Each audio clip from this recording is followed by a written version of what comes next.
Welcome back to Dark Untold. Tonight, the frozen wilderness of Alaska hides secrets that were never meant to be uncovered. Abandoned towns where shadows move on their own, whispers echo from empty streets, and restless spirits roam beneath the icy moonlight. In this episode, we'll explore 8 new most disturbing true Alaskan ghost town horror stories, where cursed graves, wandering phantoms, and unseen watchers await anyone daring enough to step too close. So dim the lights, put on your headphones, and remember, don't follow the voices, and whatever you do, don't look behind you. I knew I shouldn't have come back here. From the moment I stepped off the gravel road that led to the skeletal remains of Kennecott, a chill wrapped around me tighter than the heaviest winter coat I'd packed. My name is Caleb Turner.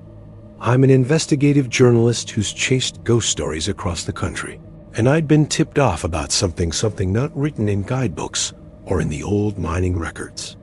They said the Kennecott copper mines had swallowed miners whole decades ago, leaving nothing but echoes of their last moments, and I thought I could handle it. I was wrong. It was early March, still deep winter in Alaska. The wind tore across the abandoned town like a living thing, rattling the fragile wooden structures that had somehow survived nearly a century. My truck had left tracks in the snow that quickly vanished under a fresh dusting. I parked near the main boarding house and took a moment to breathe, watching the skeletal frames of the old company offices creak in the wind. The air smelled sharp and metallic, like rust and frozen iron, and as I inhaled, a faint memory of old miners' sweat seemed to hang in it, making me shiver. I had a flashlight in my hand and a recorder slung over my shoulder. I'd spent weeks researching these mines, reading through the sparse local records, piecing together stories from surviving families and old newspapers. Nearly all of them mentioned the disappearances, men vanishing during shifts, screams echoing through the shafts, tools left scattered as if the workers had simply evaporated. And yet, no bodies were ever found. People whispered that the mines had claimed the souls of the greedy, the careless, the curious. And now, I was about to walk inside. The entrance to the main shaft was just a gaping black mouth carved into the mountainside. Ice clung to the timbers above like jagged teeth, and a subtle hum, almost like the wind singing through hollow wood, emanated from the darkness. My first step onto the wooden planks made a hollow creak, and the sound seemed to echo unnaturally far back into the mine. Every instinct screamed at me to turn around, to flee, but I reminded myself I was here for the story. I needed evidence. As I stepped further in, the temperature plummeted sharply. My breath fogged, freezing instantly into tiny crystals that fell to the ground like snow. The walls glistened with frost, and somewhere deep in the mine, water dripped with an irregular rhythm, each drop sounding like a distant clock ticking towards something inevitable. I flicked my flashlight across the beams, catching the rough outlines of old carts, rusted tracks, and splintered tools, each frozen in place as though time itself had decided to abandon this place. That's when I heard it, the first whisper, faint, almost imperceptible, like a sigh carried from deep within the mine. I froze mid-step, heart hammering, straining to listen. Caleb. It seemed to say, or maybe my mind wanted to hear my name. I brushed it off, telling myself it was the wind or my own imagination. But as I moved deeper, the whispers multiplied. Voices without bodies, muttering in harsh, gravelly tones, rising and falling with the rhythm of the dripping water. They weren't coherent words at first, just fragments, like conversations frozen mid-argument. I paused near an old support beam, feeling its rough surface through my gloves, when I noticed footprints in the frost-small, human-like prints that led deeper into the shaft. I hadn't seen anyone enter behind me, and there was no sound of snow crunching outside. My pulse spiked, and the rational part of me wanted to turn around. But the recorder's red light blinked at me, reminding me I needed the story. I followed the footprints, flashlight shaking in my grip.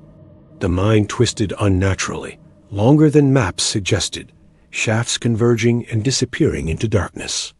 At one junction, I saw it, a shadow that didn't belong.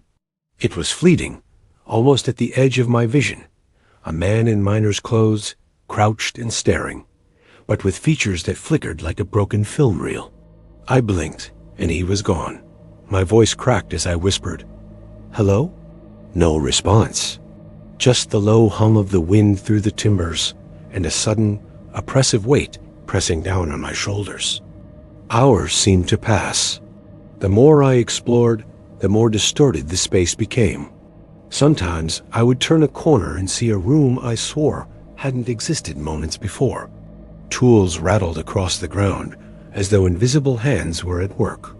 My ears picked up hammering, clanging, and the unmistakable sound of heavy boots walking above me, though the shaft was empty. Each sound brought a cold sweat to my brow and a creeping nausea that clawed at my stomach. The whispers grew louder, more insistent. "Leave? Now you don't belong. Stay." It wasn't a single voice, but many, layered atop each other, as if the mine itself had become sentient. I stumbled over a loose plank, my flashlight clattering to the ground and spinning, illuminating the walls in brief, dizzying flashes. And then I saw them. Ghostly silhouettes, translucent and wavering, the miners who had disappeared decades ago. Some were bent over, shoveling non-existent ore. Others stared at me with hollow, mournful eyes. Their mouths opened in silent screams, and I felt an icy touch brush my arm. I yelped and stumbled back. My recorder had picked up the whispers in their entirety, but it was the tactile sensations that terrified me most. The feeling of unseen fingers grazing my skin, the sensation of someone breathing down my neck, the pull of the cold that seemed almost alive. I tried to run, but the mind twisted impossibly. Corridors looping back into themselves, leading me deeper instead of out. Panic clawed at my mind. Every turn I took, I saw them shadows at the edge of my vision, reflections in puddles of icy water that showed a room behind me where nothing could exist. I eventually reached a central chamber, a massive cavern where the ceiling was held by rotting timbers. Here, the voices became almost deafening, a chorus of despair that pressed against my eardrums. I felt a presence directly in front of me, something solid yet invisible. My flashlight beam caught a fleeting glimpse of a figure, its eyes black pits, face gaunt and drawn, teeth bared in a frozen scream. I could feel its hatred, its longing, the unbearable weight of decades trapped within the mine. It lunged, and for a moment, I swear I was swallowed by darkness itself. I ran blindly after that, slipping over ice, clawing at walls, guided only by the faint glow of my flashlight and sheer terror. The whispers chased me, screaming my name, laughing, mocking, until I finally saw the exit, a faint rectangle of light through the timbers. I flung myself toward it, bursting into the cold night air, lungs burning, heart pounding. Behind me, the mine was silent again, as if it had never moved or breathed at all. I never went back inside. I left Kennecott that night with my recorder, hands still trembling, ears ringing with voices that wouldn't leave. Some of the footage, when I played it back, contained sounds I hadn't noticed at the time. Cries, screams, whispers layered with a deep, throbbing heartbeat. I can't listen for long, because even now, sometimes when I close my eyes, I hear the faintest tap of a pickaxe behind me, or a breath on the back of my neck. And I know they're still there, waiting in the shadows of Kennecott, whispering to anyone who dares to enter. I can't say for certain why I survived. Maybe it was luck, maybe some mercy I don't understand. But I do know this: the Kennecott mines don't forget. They hold the souls of those who came before, and they mark those who come after. I hear them still, whispering, always whispering, calling me back to that endless dark where no one leaves unchanged. The wind howled across the frozen tundra, the moment I set foot outside my snowmobile, cutting through the dark like a blade. I should have listened to the warnings from the locals' barrow. Isn't a place for curiosity after nightfall, and certainly not for someone like me alone, poking around the old prospector cabins. My name is Lila Carter. I'm a freelance documentary filmmaker, and I've been chasing Arctic legends for months. Most of the stories were harmless, the sort you could shrug off with a laugh. But the tale of the old barrow cabin was different. People didn't just avoid it, they feared it. I was here to capture the isolation, the stark beauty of the tundra, but mostly to see for myself if the stories were true. The cabin lay half buried in snow, its timbers gray and weather-worn, windows shattered and blackened like hollow eyes staring back at me. Even in the dim light of my headlamp, I could feel it watching. I brushed the snow off my parka sleeve and stepped closer, my boots crunching sharply against the frozen ground. Each step seemed to echo unnaturally, bouncing across the emptiness like the land itself was amplifying my presence. I'd read that a prospector had died here decades ago, trapped by winter while prospecting for gold. He was alone, some said, and his spirit never left, bound by rage and despair. The locals spoke of a shadowy figure glimpsed through the windows, and laughter that floated across the tundra at night, laughter that could freeze blood in your veins. I didn't believe it. Not at first. The cabin smelled faintly of rot and burnt wood, though I saw no signs of recent fire. I knocked on the door out of habit, even though I knew it would not respond. The sound of the rickety wood vibrating under my fist seemed to stir something, and I caught the first flicker of movement in one of the broken windows. A shadow, hunched, still, peering out.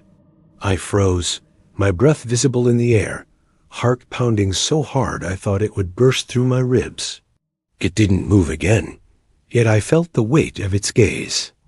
I circled the cabin, taking video, narrating quietly into my recorder. The tundra stretched endlessly behind me, white and silent, the kind of silence that presses on your ears until you begin to imagine things. The wind picked up, carrying a faint, chilling laughter, light at first, then louder, echoing from all directions. I spun around, but there was nothing, just snow and the dark line of trees far away. My hands shook as I adjusted my camera, telling myself it was the wind, an auditory illusion. But deep down, I knew something had changed. I decided to enter. The door creaked under my weight, groaning like the skeleton of a dying beast. The interior was smaller than I imagined, filled with frost and shadow. Furniture tipped over as if abandoned in a hurry.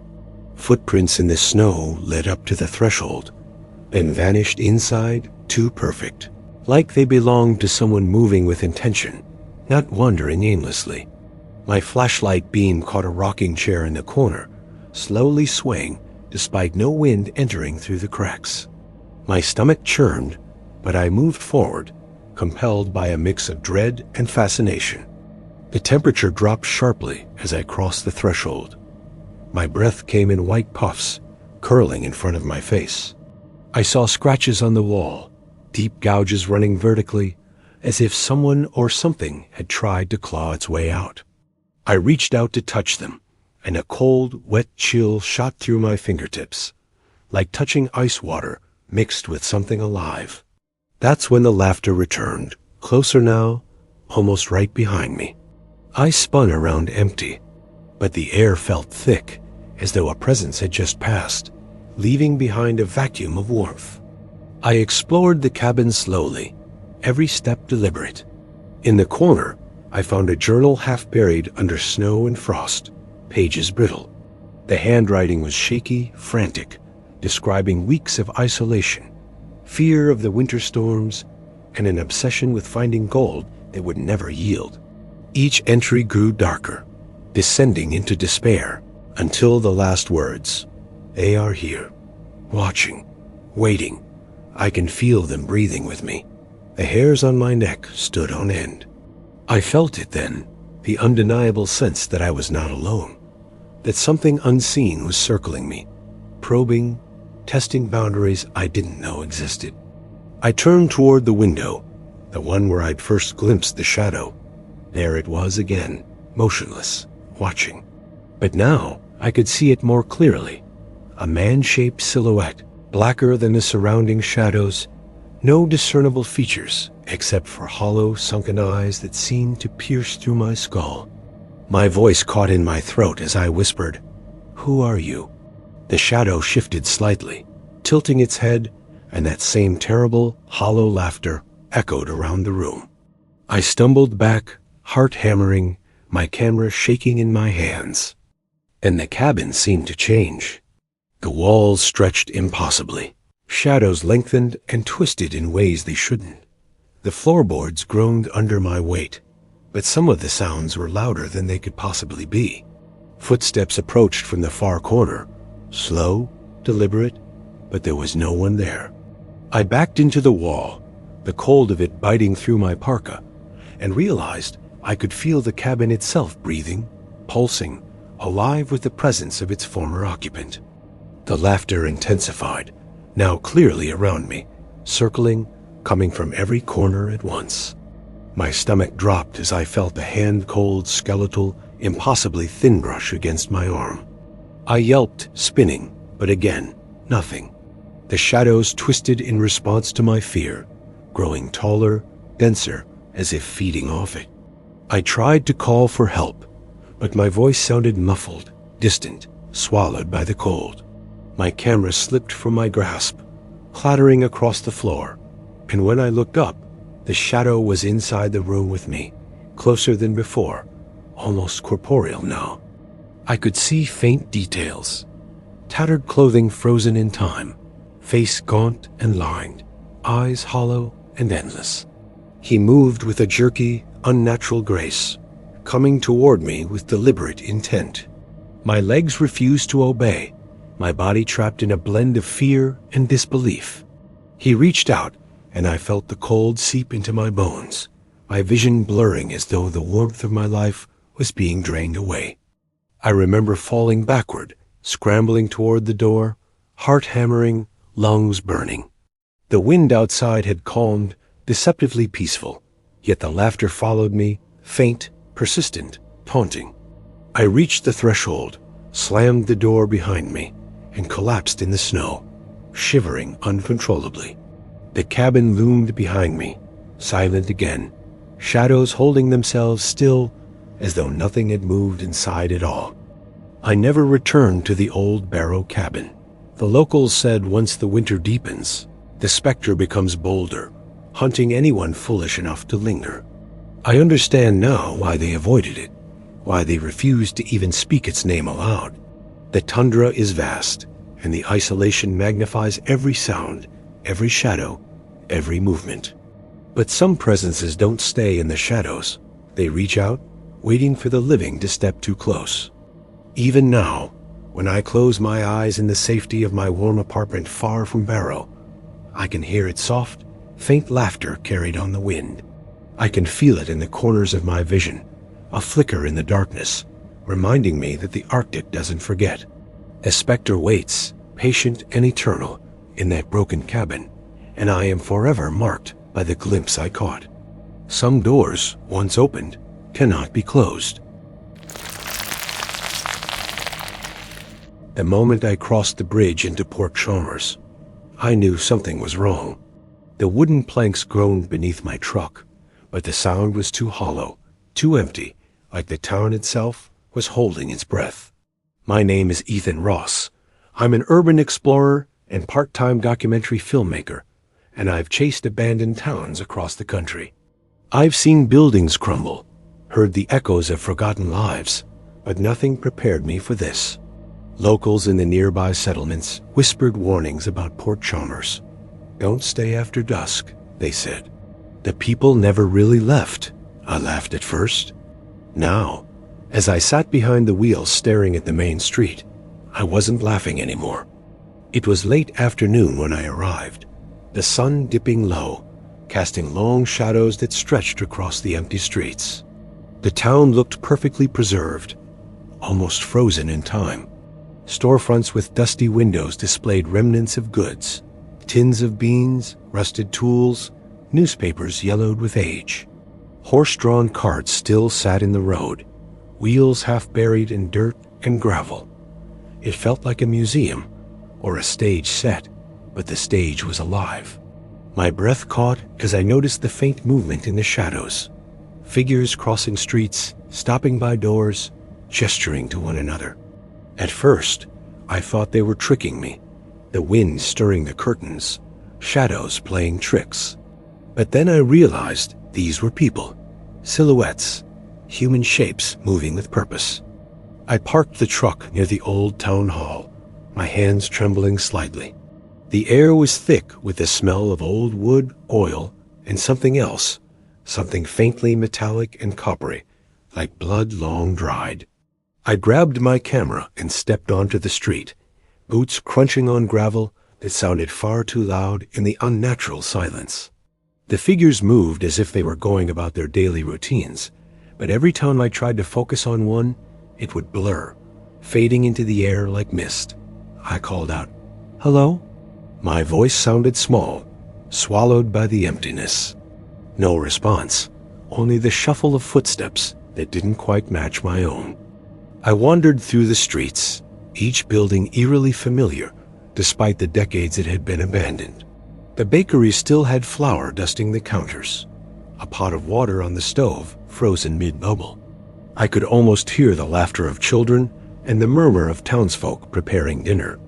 It was a cruel imitation of life, a veneer that made your stomach twist with unease. I began recording, narrating quietly to myself. The footage would later show things I didn't see at the time. A rocking chair moving slightly, shadows flitting across walls, windows opening and closing on their own. The sun dipped further, and dusk fell fast. That's when the feeling of being watched became unbearable. Every time I turned, I caught movement in the corner of my eye. A man crossing the street carrying a bucket. A woman sweeping a porch. Children running between houses. Yet when I blinked, they were gone. The whispers started then, faint at first, like the wind rattling through loose shutters. Then I heard words, soft and indistinct, murmurs of greetings and warnings. Leave, don't touch, they are here. My pulse quickened, and I could feel my skin prickling as if dozens of unseen eyes were scanning me, judging me. I moved toward the general store at the edge of town. Its door swung open slowly with a creak that sounded deliberate, almost welcoming. I stepped inside. Dust motes danced in the beam of my flashlight, catching on the shelves of canned goods and rusted cans. As I moved, I noticed movement out of the corner of my eye, a figure crouched behind the counter, watching. When I turned fully, nothing was there. The temperature dropped sharply, my breath forming clouds in the icy air inside. A sudden clatter echoed from the back of the store, like a shelf collapsing, but when I approached, everything was intact. I realized then that the town itself was alive, or perhaps haunted by the last echoes of its former residents. Objects moved subtly, doors opening and closing, curtains swaying, though there was no breeze. The silhouettes appeared more clearly now, not fleeting shadows, but full-bodied forms with indistinct features. They carried out their routines with uncanny precision. A man sweeping a porch, a woman tending to a garden that hadn't grown in decades. The uncanny familiarity made my mind reel.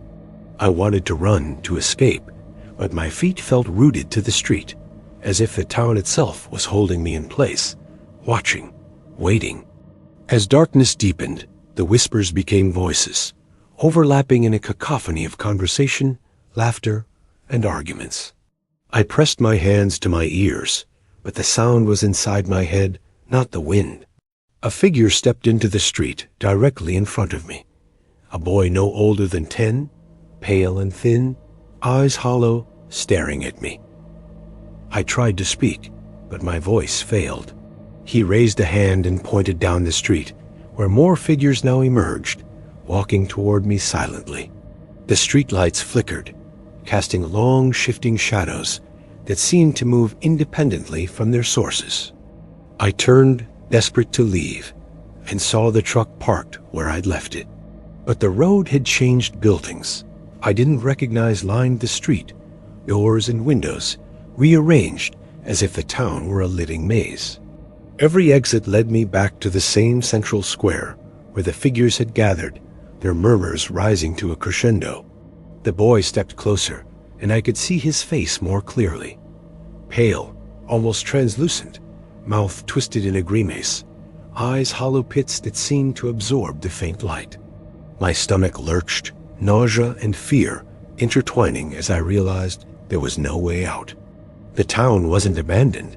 It was a trap, preserving life in an impossible loop, waiting for the living to stumble into its streets. I stumbled backward into the general store, slamming the door, heart racing, breath ragged. My camera continued recording, capturing the distorted figures in the windows and the shifting furniture inside. Shadows moved across the walls with impossible angles, and the whispers intensified, layering in multiple voices calling my name, mocking my panic. The boy appeared at the window, tapping on the glass with a small, pale hand. I jumped back, tripping over crates, and landed hard on the wooden floor. Pain shot through my ankle, but fear kept me moving. I tried the back door, praying for escape, but it opened onto another street I didn't recognize. Figures were everywhere now, lining the sidewalks, appearing from doorways and alleyways that hadn't been there moments before. Their movements were deliberate, synchronized in a way that made me feel like I was part of some cruel performance. I ran, slipping on gravel and snow, the voices following me, growing louder, more insistent. I glanced behind me, and the boy was no longer alone. Dozens of silhouettes filled the streets, marching silently, eyes fixed on me. Desperate, I ducked into an alley, hoping to hide, but it led only to the central square again. The town's geometry had betrayed me, shifting around me in impossible ways. I realized then that Port Chalmers didn't exist in the normal sense. It was a space suspended between reality and memory, a place where life lingered stubbornly and the dead played at the routines of the living. Every attempt to leave was futile. Every turn brought me back into the heart of the haunting. The figures approached, now clearly visible. Men, women, children, all frozen in the last echoes of their lives. Their mouths moved, voices blending into a dissonant chorus, whispering promises, threats, and warnings I couldn't fully comprehend.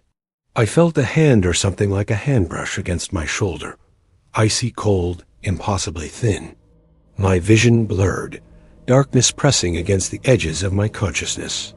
I stumbled, falling to my knees in the snow, the figures circling me, waiting for me to surrender, to accept that escape was impossible. I don't remember how long I stayed there, trapped in the loops of streets that no longer obeyed the laws of space, chased by silhouettes that were at once human and impossibly unreal. When I finally woke, or thought I did, I was outside the town, snowflakes drifting around me, trucks still parked on the bridge, sunset fading behind distant hills.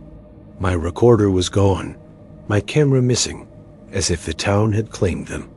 But in the corners of my vision, I still saw movement, shadows flitting behind windows and doorways that no longer existed. Port Chalmers never truly lets anyone leave. Even now, weeks later, I see the silhouettes in fleeting reflections. A shadow crossing the street in my hometown, a glimpse of a figure in a store window that disappears when I blink. The memory of that town is etched into my mind, a loop of streets, whispers, and hollow eyes that follow me wherever I go. Some places aren't meant to be explored. Some towns keep their people and their stories forever. The first thing I noticed was the silence. And it was the kind of silence that doesn't just exist. It watches you, weighs on you, and makes your own breathing sound like a scream. My name is Marcus Heller. I'm a field researcher for a historical mining project, specializing in Alaskan ghost towns and abandoned settlements. Flat Creek was on my list, a place no one goes anymore, not since the gold mines collapsed decades ago. Locals warned me to stay away in winter, said the ice carried voices, but I had deadlines and curiosity, and I told myself I wasn't afraid. That was before the cold started to move. I arrived late in the afternoon, the sun already low on the horizon. The snow crunched beneath my boots as I trudged along the frozen creek, each step echoing unnaturally in the still air. The creek itself was a wide stretch of ice, slick and opaque, frozen over like a sheet of glass, but uneven, cracked in places, hiding the water and history beneath. My breath puffed out in white clouds that hung in the cold like ghostly remnants of life. The wind was constant, carrying the faint smell of iron and something decayed that made my stomach twist. The town itself was barely recognizable. Shacks leaned at impossible angles, roofs sagging under the weight of years of snow. Rusted mining equipment protruded from the ice, abandoned carts half buried, pickaxes frozen mid-swing in the ground. As I walked, I noticed faint footprints in the fresh snow too large, too evenly spaced to be from an animal, and disappearing abruptly as if the person had vanished into the air. My pulse quickened, but I rationalized it. Wind erosion, snow shifting. Still, every instinct in me screamed that I was not alone. It began subtly.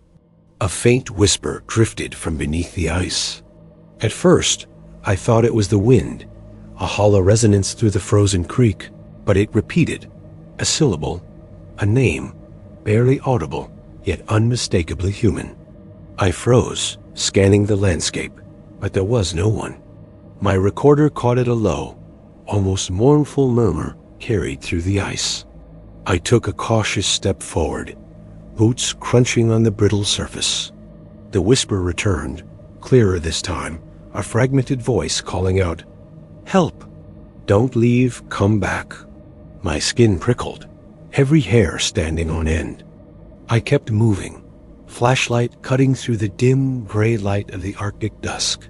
The air felt heavy, the cold biting deeper than any winter I'd endured. My mittens couldn't protect my hands from the stinging frost that seemed to creep inside my bones. That's when I heard footsteps. Soft, deliberate, matching my pace. I spun, but there was nothing. I called out, voice cracking, "Hello? Is someone there?" Silence. The footsteps continued, and with each one, the whispers grew louder, overlapping, a chorus of despair and warning from beneath the ice.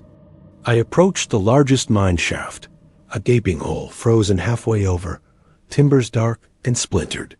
The locals had always said that miners who vanished beneath the ice were trapped in some liminal space. Their voices carried up through the frozen creek. I shined my flashlight into the shaft. The ice glimmered, revealing shapes beneath it, bodies frozen in twisted positions, eyes open in silent terror. My stomach lurched, bile rising, and I stumbled back.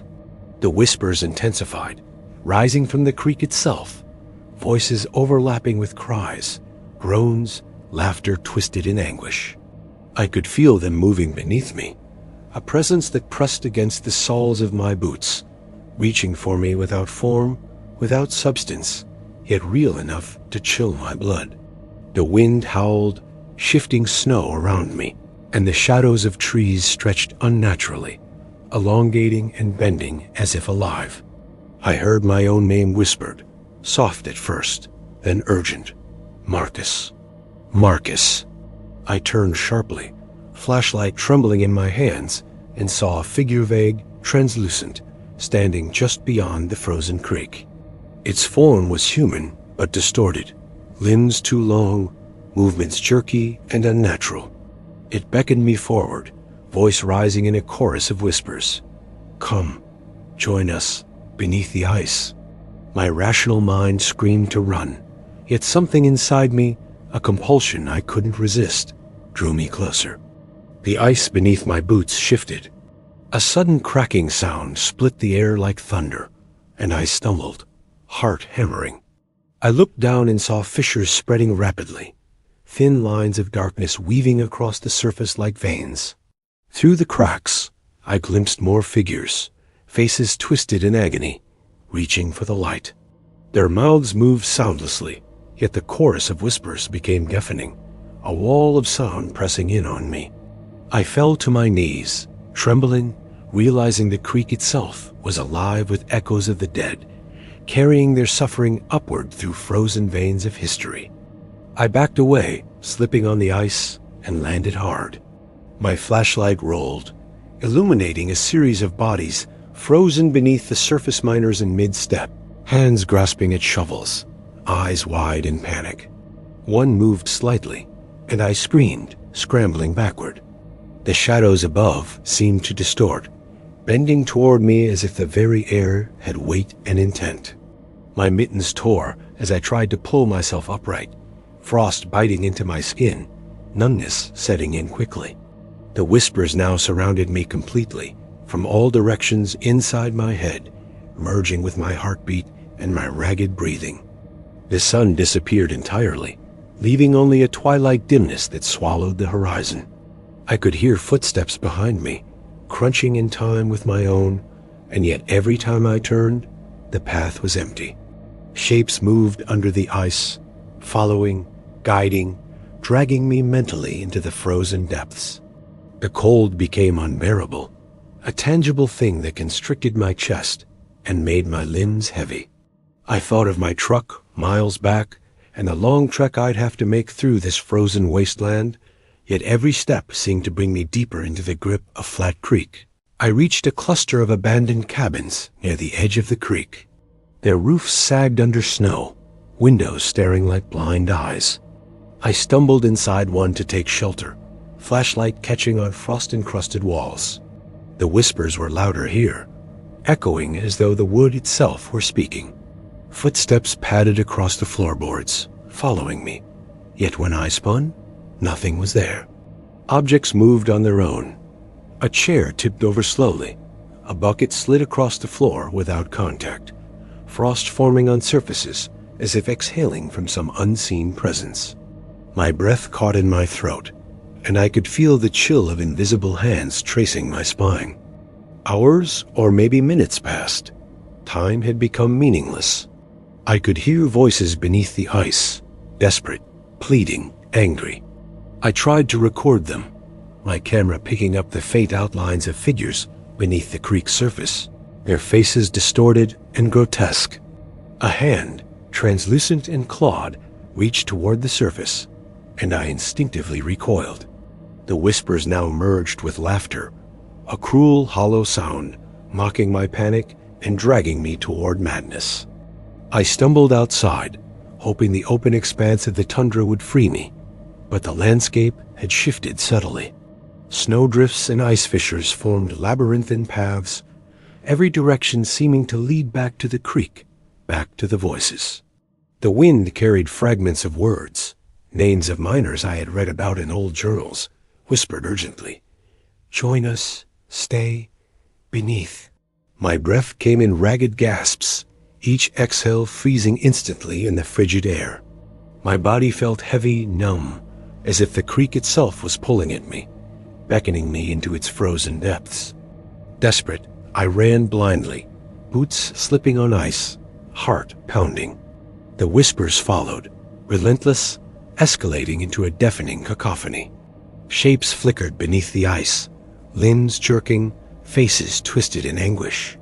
My mind teetered on the edge of collapse, every step a battle against the pull of the frozen chorus beneath me. I tried to call for help, but my voice was swallowed instantly by the cold air, carried away into the emptiness. Every direction I turned, I saw movement. Shadows just beyond vision, reflections in icy pools that weren't my own. Finally, I reached a ridge overlooking the creek. The full moon glinted off the frozen surface, revealing hundreds of shapes beneath the ice miners frozen in terror, hands clawing upward, eyes wide, mouths open in silent screams. The whispers were a roar now, echoing across the tundra, calling my name, dragging me closer to the ice.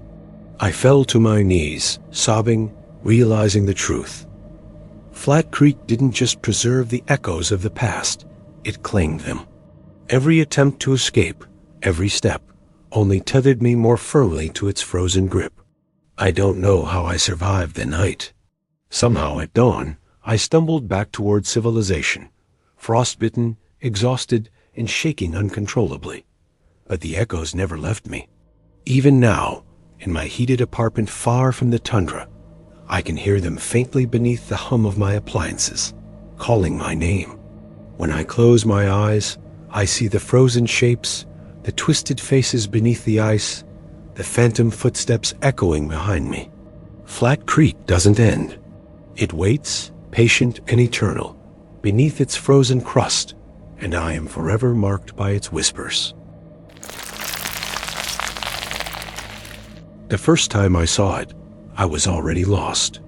My name is Jenna Calloway, and I work as a wilderness guide and freelance documentarian, often chasing stories in Alaska's most remote corners.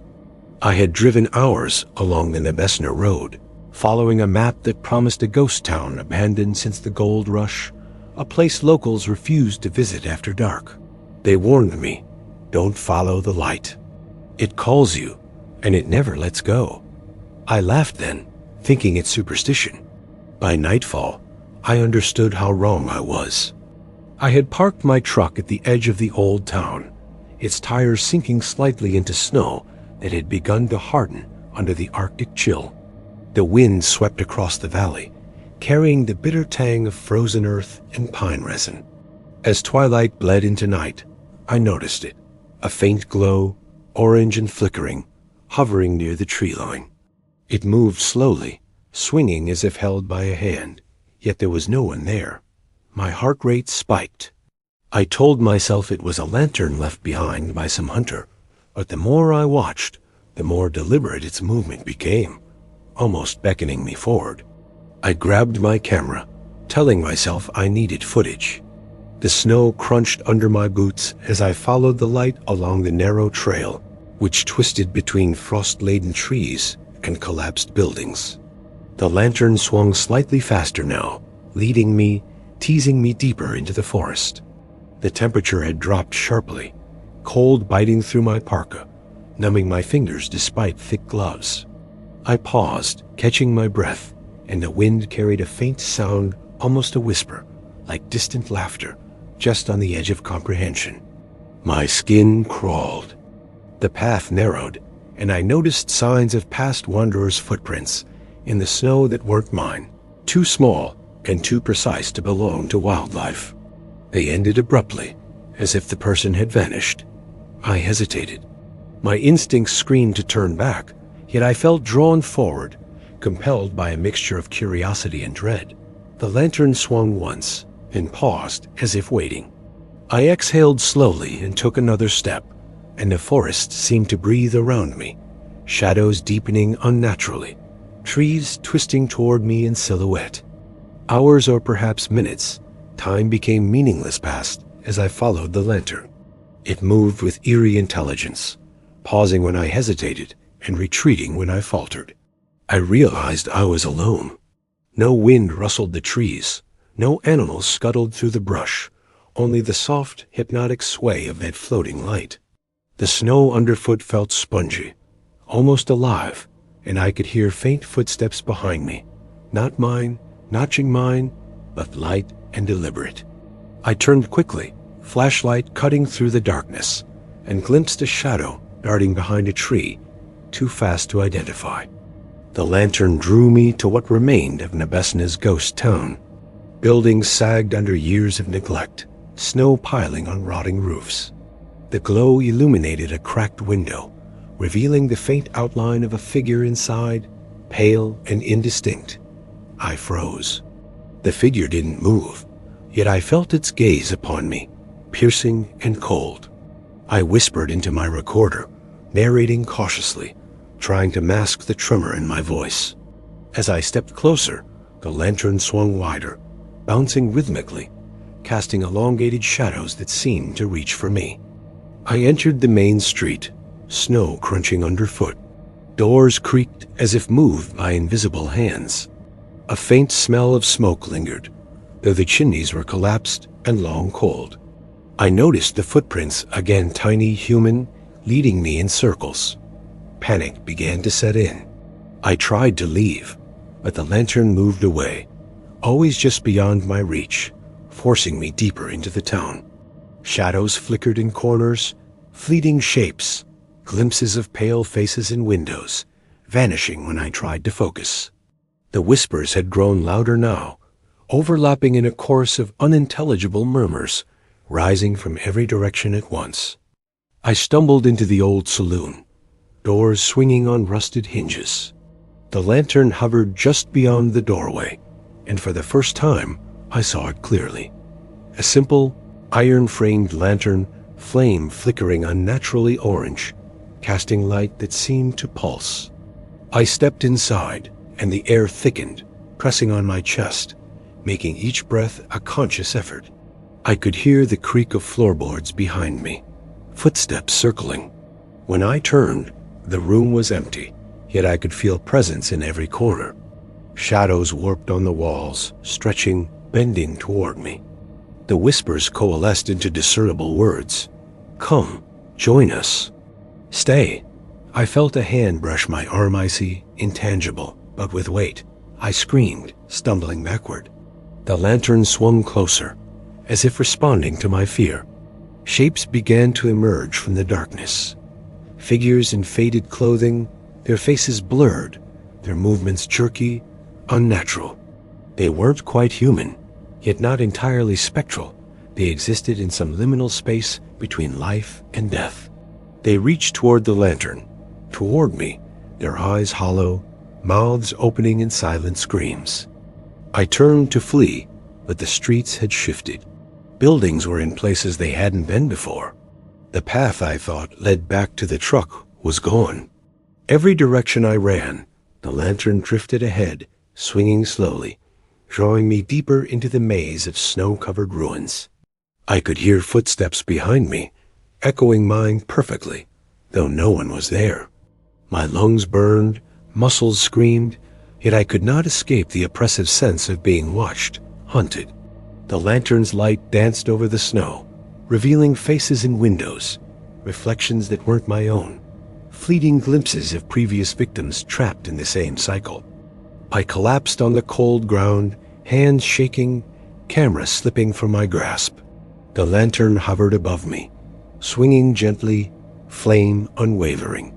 The figures closed in silently, their forms growing more distinct, their mouths moving now, whispering my name in unison. "Jenna, come, don't resist." I crawled backward, ice cutting my palms, chest tight with terror. The lantern floated closer, illuminating the nearest figures fully pale, emaciated, faces twisted in expressions of longing and despair. I understood then. The light was a lure, a trap, drawing curiosity and instinct into an eternal loop. Hours passed in indistinct agony. I stumbled through alleyways and open squares, always circling back to the lantern. The snow was deep, yet my boots never sank completely, as though the ground itself was holding me in place. I could feel the presence around me, pressing in from all sides, whispers merging with the pounding of my heart, a rhythm of inevitability. Every attempt to escape was denied. The lantern floated just beyond reach, teasing, taunting, guiding me into the unknown. I eventually realized I was no longer walking on familiar paths. The town had become a labyrinth, a construct of light and shadow, with the lantern at its center. The figures followed, closer now, hands outstretched, eyes hollow, desperate. My rational mind shattered, replaced by raw, instinctual terror. I tried to scream, to run faster, but my limbs refused, weighed down by some unseen force, the Arctic cold more oppressive than ever. The lantern swung lower, closer, and I could feel its heat, or was it a pulse? Against my frozen skin. Time lost all meaning. I became aware only of the lantern, the figures, the whispers. My recorder had stopped capturing coherent sound. My camera flickered, screens distorted by unseen interference. I understood. Nebesno wasn't a ghost town in the traditional sense. It was a trap, a spectral snare, preserving the curious and feeding on the instinct to follow the light. Every shadow, every whisper, every swing of that lantern was calculated to draw you further, to trap you in the wilderness forever. Somehow, when morning arrived, or perhaps some distorted version of it, I found myself outside the town limits, snow crunching under my boots, lungs heaving. The lantern was gone, the figures vanished, leaving only the quiet Arctic wilderness. I stumbled to my truck, frostbitten, exhausted, and yet I knew it was only a reprieve. The whispers lingered in my mind, and at night, when the wind whistles through the trees, I see the faint glow of that lantern, swinging gently, calling, waiting. And I know those who follow it never return. I should have turned back the moment I saw the first whistle. My name is Lucas Redding, and I'm a freelance rail historian specializing in abandoned lines across Alaska. I had spent years documenting tracks that no longer carried trains, yet Slana Station was different. Locals refused to go there after dark, muttering about ghostly engines and shadowed figures waving from platforms that had been empty for decades.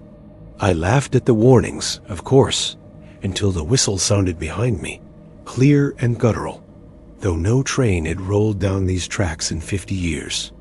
I arrived late in the afternoon, the sky bruised purple and orange with the approach of night. My truck shuddered over frozen dirt, leaving tracks that vanished quickly under the first dusting of snow. The station appeared ahead, decrepit but eerily intact. A low building with peeling paint, platform boards warped and splintered, metal rails glinting faintly in the dying light. I parked, grabbed my gear, and stepped out. The cold hit like a wall, biting through my jacket, and the smell of rusted metal and faint coal smoke teased my senses. I exhaled, my breath hanging in the air, and that's when I heard it again. A deep, resonant whistle echoing through the valley. I froze, scanning the empty tracks. The wind had died. Trees around the station were still. Nothing moved, yet the whistle persisted, closer now, as though coming from a massive iron throat just beyond the platform. My pulse quickened.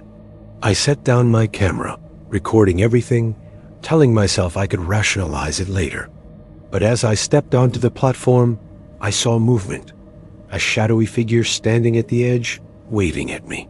Its form was indistinct, human in shape but blurred, as if it was made of smoke and memory.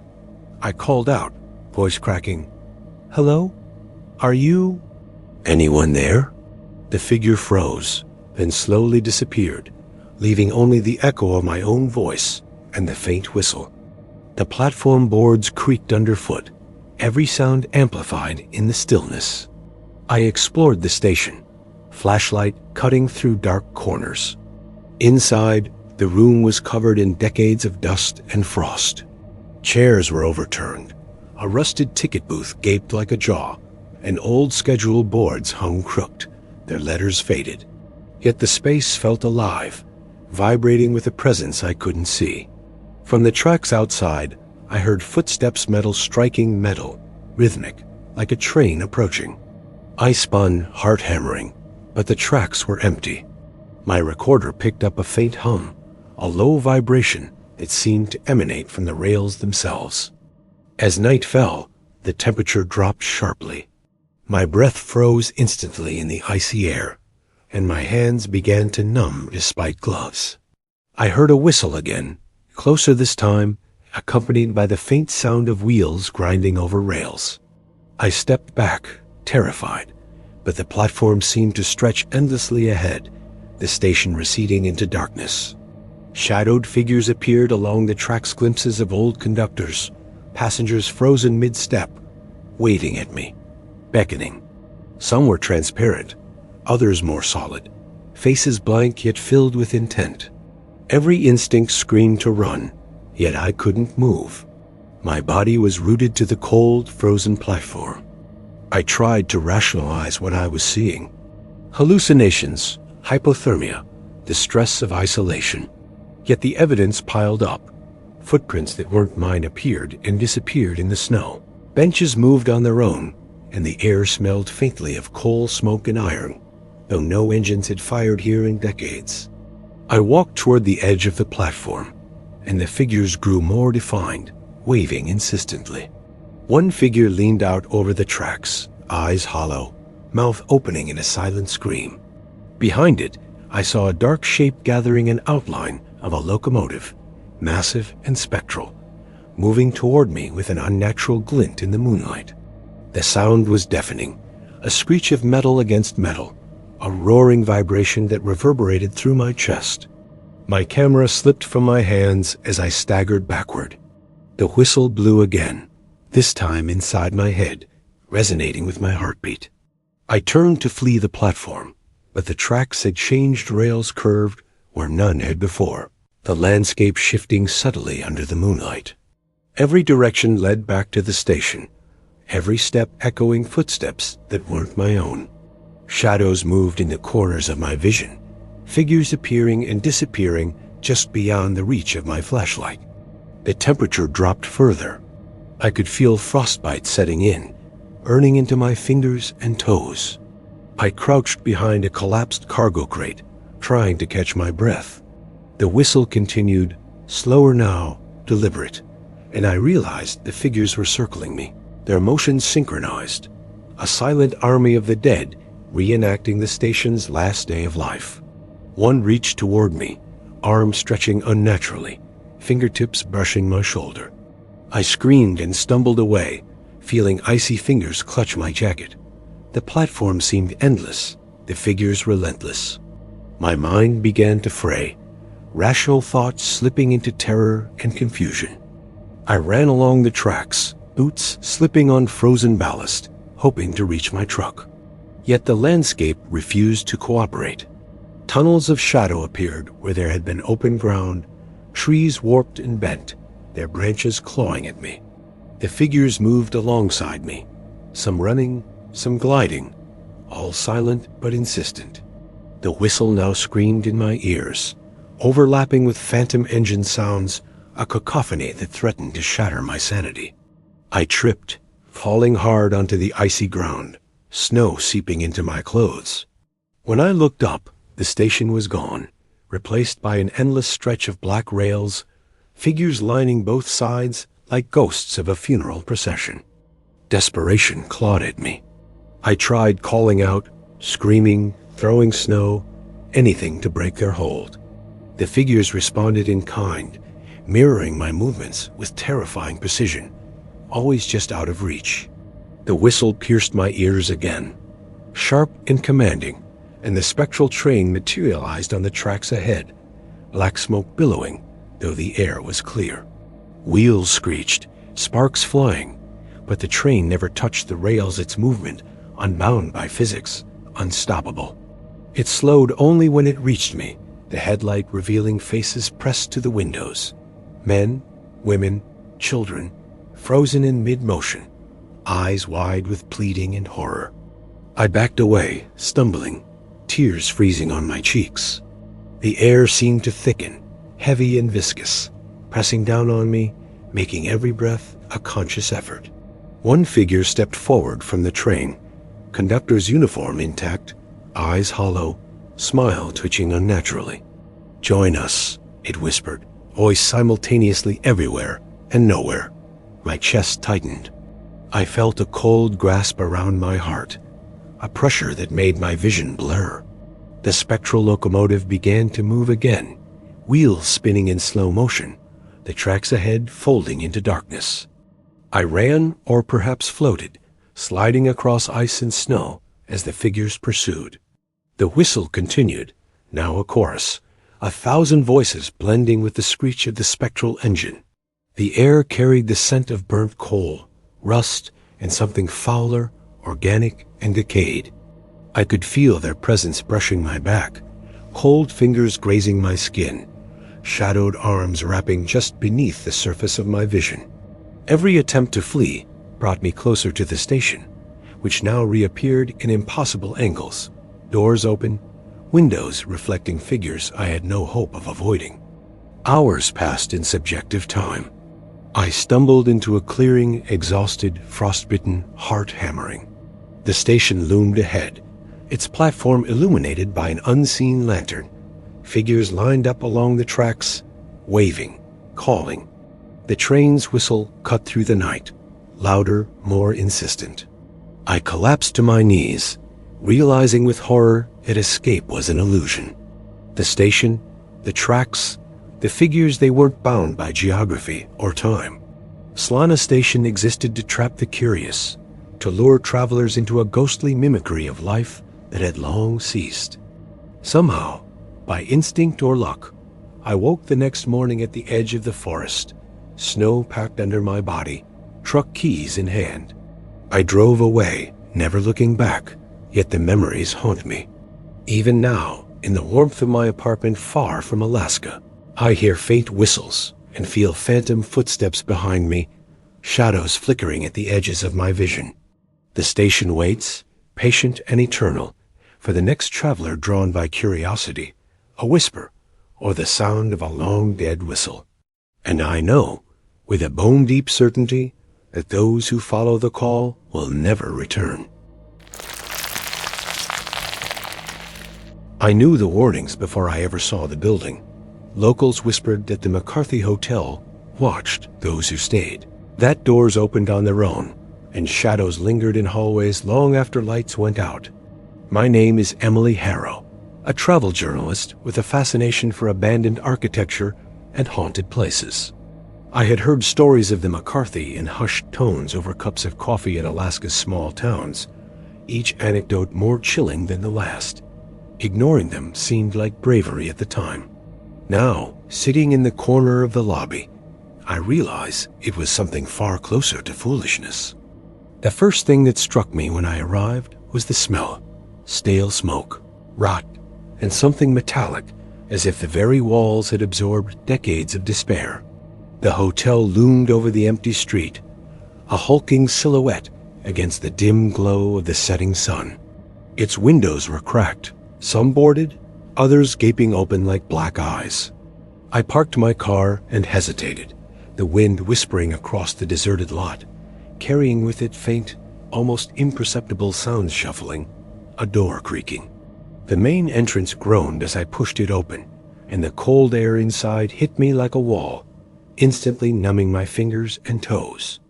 The lobby was vast and silent, dust motes dancing in the slanted beams of fading sunlight. Furniture was upturned, remnants of old guests and staff, abandoned luggage, and broken chairs strewn across the floor. The front desk bore the scars of time, drawers left ajar, papers scattered as if hastily abandoned. As I stepped further in, the temperature dropped further. I could see my breath curling in the air. I called out, introducing myself, trying to keep my voice steady. There was no response, only the soft echo of my words. Then I heard it, a faint, deliberate thump from upstairs, like a footstep on the floorboards above. Curiosity outweighed fear. I grabbed my camera, recording everything, and started toward the staircase. Each step was deliberate, metal railing cold under my gloved hands. Shadows stretched unnaturally across the walls, moving in ways my mind could barely comprehend. I reached the second floor landing and froze. Across the hallway, a door had slowly creaked open on its own, revealing a room bathed in gray light. Inside, an unmade bed sagged as though someone had recently lain there. Broken furniture leaned at impossible angles, and the air smelled faintly of perfume and smoke, decades old. A chill ran down my spine as I realized the bed was warm. I stepped closer, heart hammering, and the temperature plummeted further. My camera's screen flickered, and for a moment I thought I saw a figure retreating into the shadows behind the doorway. A whisper brushed my ear, so soft I almost doubted it. "Stay." I spun, finding only the empty hallway stretching behind me, walls lined with peeling wallpaper and broken sconces. My footsteps echoed unnaturally, as if something was mirroring my movements in the distance. I began exploring the rooms cautiously. Doors opened and closed behind me without sound. Beds sagged as if under unseen weight, and the occasional whisper of voices drifted from nowhere. Time became impossible to track. Hours passed, or minutes, my camera recording static and brief glimpses of figures, too quick to see clearly.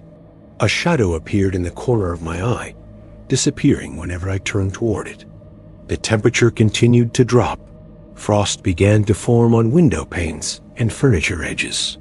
I felt the presence of unseen watchers in every corner, their eyes invisible yet tangible. When I glanced down the hall, I saw movement figures standing just beyond the reach of light, their forms blurry, undefined, but watching, always watching. A sudden noise made me jump. A door slammed behind me, and in that instant, the hallway stretched impossibly long. I stumbled forward, trying to regain my balance, but the walls shifted slightly, the floorboards groaning under pressure that wasn't mine. The shadows grew thicker, deeper, pooling in corners and creeping along the ceiling. I felt cold fingers brush against my arm light, fleeting, yet undeniably real. My breath hitched. I whispered my own name, unsure if I hoped for an answer or to convince myself I was still sane. The shadows remained still, and the oppressive silence pressed heavier against my chest. I returned to the stairwell, intent on descending, and saw a fleeting glimpse of a figure at the end of the hall. Its face was obscured, yet I felt its gaze pierce me, heavy and accusing. I ran down the stairs, camera bouncing in my hands, only to find that the lobby no longer resembled what I had entered. Furniture had shifted. Chairs leaned in angles they could not have possibly reached naturally. The front desk drawers were open, yet nothing had been moved. The entrance doors were gone, replaced by wall panels that I could not push through. Panic gnawed at me. The McCarthy Hotel was alive in a way I had never imagined, its halls twisting, shifting, reshaping themselves around me. Whispers rose to murmurs, low and overlapping, a chorus that spoke without words. You shouldn't be here. You can't leave. My camera caught more than I wanted. Brief flashes of figures in the shadows, standing silently in hallways or behind doors, their faces twisted in expressions that were human yet grotesque. I felt eyes upon me from every angle, and for the first time, I understood that the warnings were not about physical danger alone. The hotel was a predator, feeding on the perception of safety, twisting ordinary space into a labyrinth of paranoia and dread. I tried to escape, moving blindly through hallways that doubled back impossibly, rooms that repeated themselves endlessly. My body ached, cold gnawed at my extremities, and each time I stumbled, I felt weight on my shoulders, on my back, as though unseen hands pressed me into the floor. At one point, I slipped and fell face first onto a carpeted hall, and when I looked up, the hallway had darkened. Figures now stood along the walls, silent, unmoving, and watching. Their numbers multiplied, their presence pressing into my mind, voices forming words from static and whispers. Stay, stay forever. In my disoriented panic, I realized the hotel's nature. It did not simply haunt, it trapped. Every corridor, every room, every door was designed to manipulate perception, creating loops and endless repetition.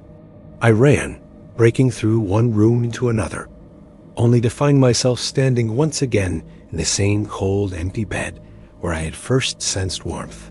The shadow figures gathered, lining the hallways like sentinels, some moving toward me slowly, deliberately, others remaining static, watching my every move.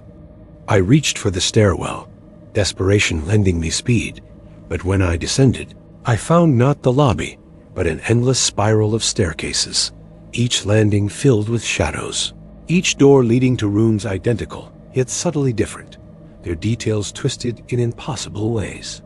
The air thickened, pressing against my lungs, my vision blurred with tears, frost forming along my eyelashes. Whispers escalated to overlapping murmurs, indistinguishable yet terrifying, and I felt hands graze my hair, my back, my shoulders. I screamed into the void, a sound swallowed instantly by the hotel's oppressive silence. Eventually, I found a doorway ajar and forced myself through, collapsing into a room that seemed more intact, more normal. For a moment, hope flickered. A faint light, a window to the outside. I ran toward it, throwing myself against the glass, only to see my reflection, my face pale, eyes wide with terror. But behind me, shadows crowded the walls, figures pressed against the glass, staring, waiting. The cold pressed deeper into my chest, freezing breath in my lungs, and I realized with horror, the McCarthy Hotel was not merely a location, it was an entity. It was alive, patient, and eternal, feeding on fear, twisting familiarity into nightmare. Hours or lifetimes passed in that shifting labyrinth. I wandered endlessly, always encountering the same cold bed, the same broken furniture, the same watching shadows. My voice became hoarse from screaming into emptiness. The temperature dropped further, ice foaming along floorboards and windowsills, frost creeping along the walls. Figures appeared closer now, some reaching out with hands that passed through me, leaving frostbite where contact should have been impossible. Each heartbeat, each breath was a conscious effort, and the hotel seemed to sense my weakening resolve, pressing in tighter, drawing me further into its architecture of terror. Somehow, I ended up back at the lobby, or what I believed to be the lobby. The entrance door loomed, tantalizingly close, yet when I reached for it, my hand passed through air. The threshold had vanished. I stumbled backward into the shadows, surrounded now on all sides by silent figures, their faces fully visible for the first time. Eyes empty yet accusing, mouths curled into expressions of patience and hunger. The whispers converged, a single voice now echoing in my head. There is no leaving, only watching, only staying. I am telling this story now because I survived in some form, but I'm never truly free. The hotel follows, in dreams and waking moments, every shadow a reminder, every creak in a hallway a call.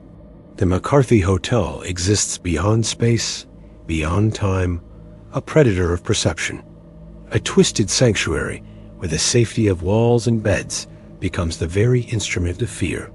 I have left the building behind in body, yet the shadows linger, always, and the memory of watching eyes chills me more than the cold ever could.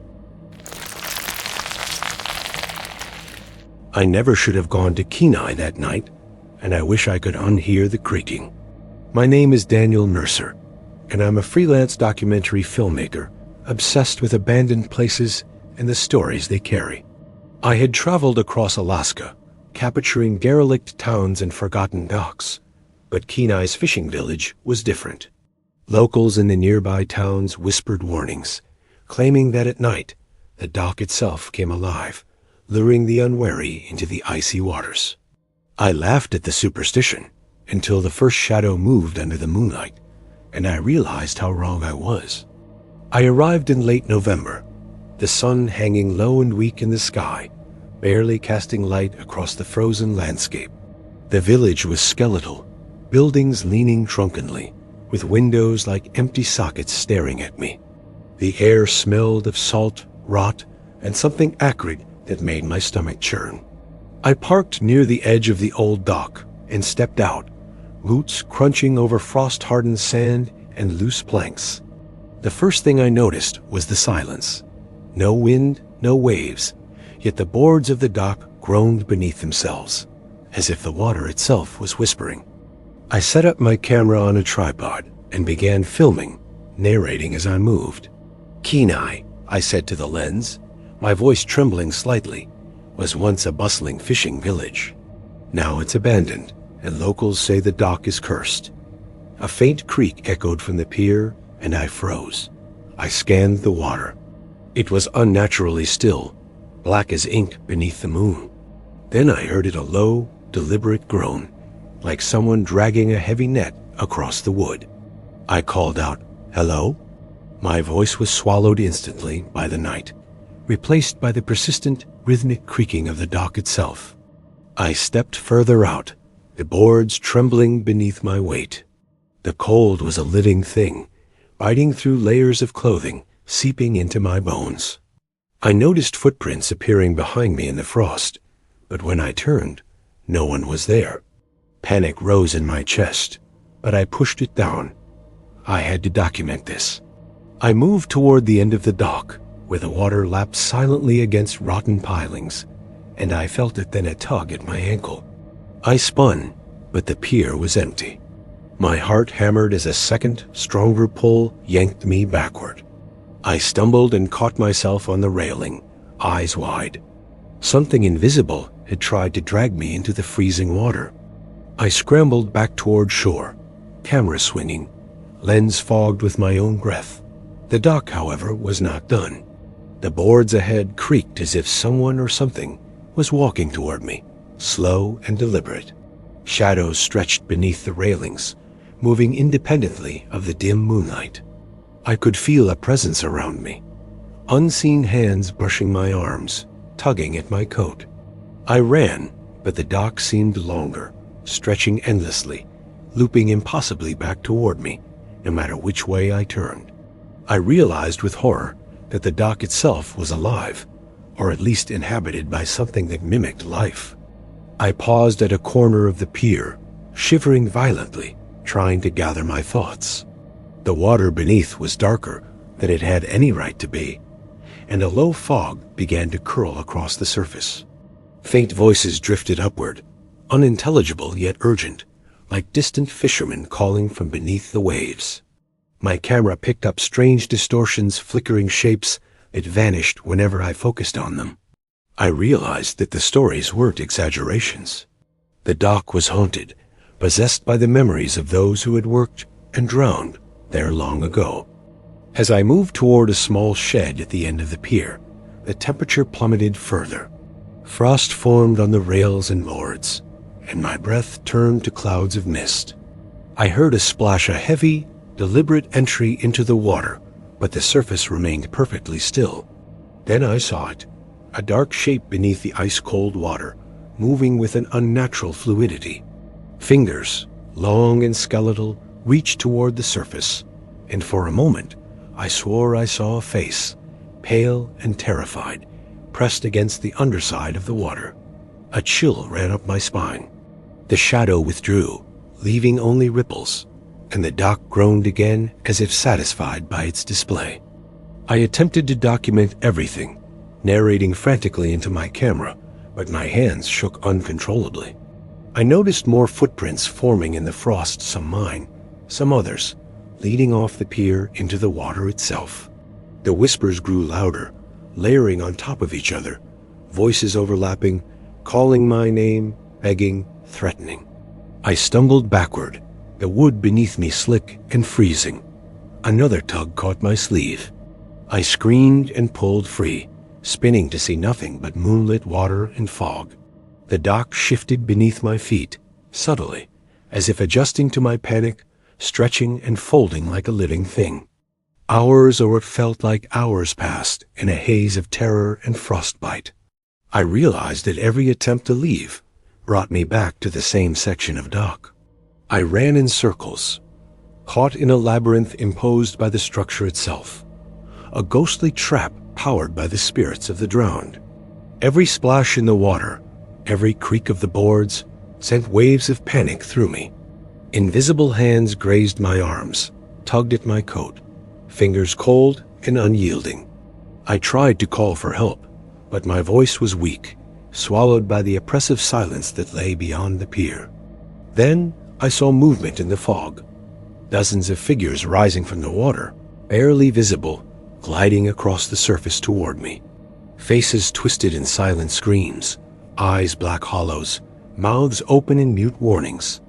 They moved unnaturally, floating just above the water, following the dock as if it guided them. I realized with a sickening certainty that the dock and its spirits were one, a single entity, feeding on fear and curiosity, luring anyone close enough into the icy abyss. I stumbled backward, legs giving way, and almost fell into the water, saved only by the railing slick with frost. The whispers coalesced into words now, chillingly clear. Join us. Stay forever. Feel the cold embrace. My vision blurred, reality bending, and I understood that the dock wasn't simply haunted. It altered perception, twisted time and space, feeding not on flesh alone, but on the mind, on the terror of being hunted by something invisible, yet painfully real. I could see the shapes of old fishermen, the last moments of their lives mirrored in the fog, replayed endlessly. The ice below held their faces frozen in terror, and they reached up, hands clawing at the air, grasping for warmth, for life, for me. Desperation drove me to run blindly toward the shore. Every step was agony. Frostbite had set into my feet, and the cold penetrated my gloves, biting my fingers to bone. The dock stretched impossibly long, turning back on itself, looping endlessly. I felt hands grab at my ankles again, tugging me down, and for the first time, I screamed with pure, unfiltered terror. My camera fell into the water, screen flashing faintly before going dark. I clawed at the railing, trying to pull myself upright, and felt a force push me backward. The fog thickened, swirling around me, and I could hear the drowned whispering, their voices overlapping in a terrifying choir. At some point, I fell to the boards of the dock, unable to move, trembling violently. Figures began to emerge from the fog, spectral fishermen in oilskins, faces pale and hollow. Their hands reached for me, brushing against my skin with an icy touch that stole my warmth instantly. I could feel my heartbeat slowing, my energy fading, and a deep, resonant pull at my chest, an invisible weight attempting to drag me into the black water. I fought against it with every ounce of strength, screaming, thrashing, clawing at the wood beneath me. Then I saw the lanterns, the small, spectral lights bobbing just above the water's surface, faintly illuminating faces frozen in waterlogged torment. They moved toward me slowly, hypnotically, and I understood the truth. The dock and the spirits it held were intelligent, patient predators. They were not simply echoes of the past. They were guardians of an eternal, frozen trap, feeding on the living to sustain their cursed domain. I knew escape was unlikely, yet instinct compelled me to fight. Finally, as if acknowledging my defiance, the dock shivered beneath me. Boards groaned and cracked, the water dark beneath me alive with movement. I flung myself toward the shoreline with the last of my strength, fingers gripping icy sand as I pulled my body from the edge. I lay there shivering violently, gasping for air, frostbitten and terrified. The whispers continued from the water, fading slowly with the rising sun, as if the dock had grown sated for now. I survived Kenai that night, but the memory haunts me. Even now, in the warmth of my apartment, I hear creaks and whispers in quiet moments, and my dreams are filled with the icy hands of the dock, pulling, dragging, promising a return. I know with certainty that the Kenai ghost dock still waits, patient, for the next foolhardy traveler drawn to its cursed waters, ready to drag them into the cold embrace of the spirits it guards. And I fear that one day, curiosity or misfortune may bring me back to it, unable to resist its spectral call.